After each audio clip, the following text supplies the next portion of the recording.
A lot of questions for the Dolphins. A lot of people on that hot seat, like Daniel, Chris Greer.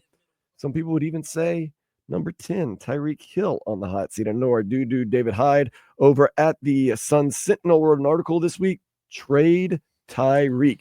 And you would think, oh, okay, cool. There's been a lot of talk from pundits and people who follow the team that might be the best investment the Dolphins could do. You know who was saying that? Who was saying a long time ago? It was you? Okay, I'm going to disagree with you, but break down the case, and then we'll go through the reasons why you should. We said it from the segment before, and we were saying this a year ago when we were talking about contracts with Jimmy, with Tua, with all of that. We said, okay, you have a lot of great players, a lot of premier players, but we also know some of these players, as their production is great, but sooner or later the production's gonna dip a little bit, but the antics, tantrums are not. They don't. Why does that happen? When your production dips, shouldn't your antics and your craziness dip a little bit too? No. It gets right to more, and then it's always about, when I'm not getting touches, I'm not getting this, that, and the other. So therefore, he's 30 years old. Is he still? He's 32. Is he 32? I want to say yeah. I want to say okay. He's in his 30s, right? I've been working all week. So he's in his 30s. He'll be 31. 32. Okay, so he's 31. Well, he turns 30. Wait, he turned 31 actually yesterday or today. Happy birthday, Tyreek Hill. I'm sorry, I'm trying to trade you. It's your birthday, and I'm throwing this man under the bus. Damn, today he's 31. Okay, so I was right. He was 30. By the way, happy birthday, Tyreek. Now, why should we trade him? Now, this is why we should, because if you've seen a dip in production in this 1 year, right? Yes. And he's at the other side of 30. Very few players get better as they get older. Extremely in their 30s. Right. Singers can get better, like Frank Sinatra, fantastic the older he gets. So therefore, he is still a value, but is he going to be a value to you? Is there a chance for you to move on from this person, gain assets back in trade and draft picks, and then able to replenish the wide receiver room with younger, cheaper receivers? Well, that's a couple of the arguments, of course. Yes, he is 31 today. Happy birthday, Tyreek Hill. And his game is very much predicated on speed and shiftiness, and a lot of that goes away with age. Number two, you already have what you're paying a guy to be a number one who's actually a number two in Jalen Waddle. So you have the quote unquote. Remember when I was on telling you last year, I was like, I do not understand why the wide receiver position, you have both the Eagles, even though the Eagles won a Super Bowl, but you're paying two guys over $25 million. You're paying two guys number one type of money. So the argument is, well, go with the younger, and then that money could be used to shore up the weaknesses in your roster, like the offensive line, secondary. We have no safety, by the way. So that's the other argument. The other argument, once again, to trade him is you do get assets back. You can get younger. You save a lot of money, even though you already have the backup. You already have the backup number one in Jalen Waddle, and the issues that you would have to not deal with anymore in Tyreek Hill, baby mama drama, plus size models that he's breaking their legs and then breaking them off a little bit, and slapping people in the head and getting arrested before games. All that goes away. It's somebody else's problem. This is my thing, though, Vlad. Keep it a buck, keeping it real. This team is better with Tyreek Hill. He still has some gas in the tank. And honestly, what you would get in return for him would not be worth it to me, because we saw what Devontae Adams traded for, like a third-round pick. So, Devontae was good. But what I'm saying is, you're willing to give up on Tyreek Hill for like a third-round pick. Yeah. And then a Chris Greer third-round pick, which could end up like Cam Smith. It all depends on what team grabs him. It could be a second-round pick. You're not getting any higher than a second-round pick. But what I'm saying is this. Dolphins could trade him for a third-round pick that can become a second-round pick if he hits some of the bonuses that he hits.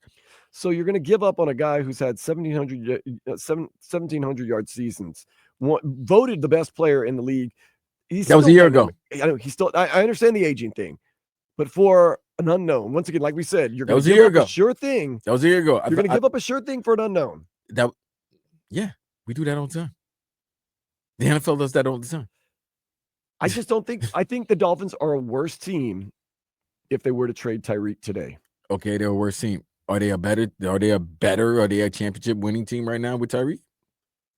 Well, and they can't even win their own division. All right, then. So therefore, okay. Do you want to still be paying this man $30 million with all the tantrums? I'm not winning. I'm not playing, because he let you know right now that he hated the fact this was the first season he was in the playoffs.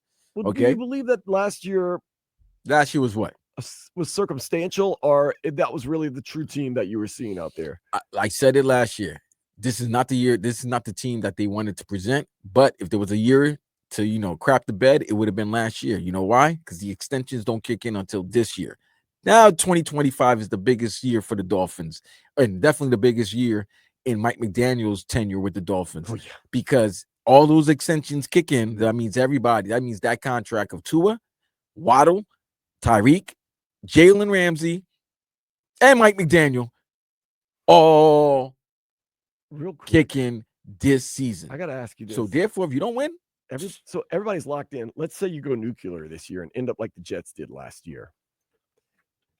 How different would this team look? Let's say you win 5 games next year. Just everything goes wrong. I mean, first of all, Chris Greer probably gone.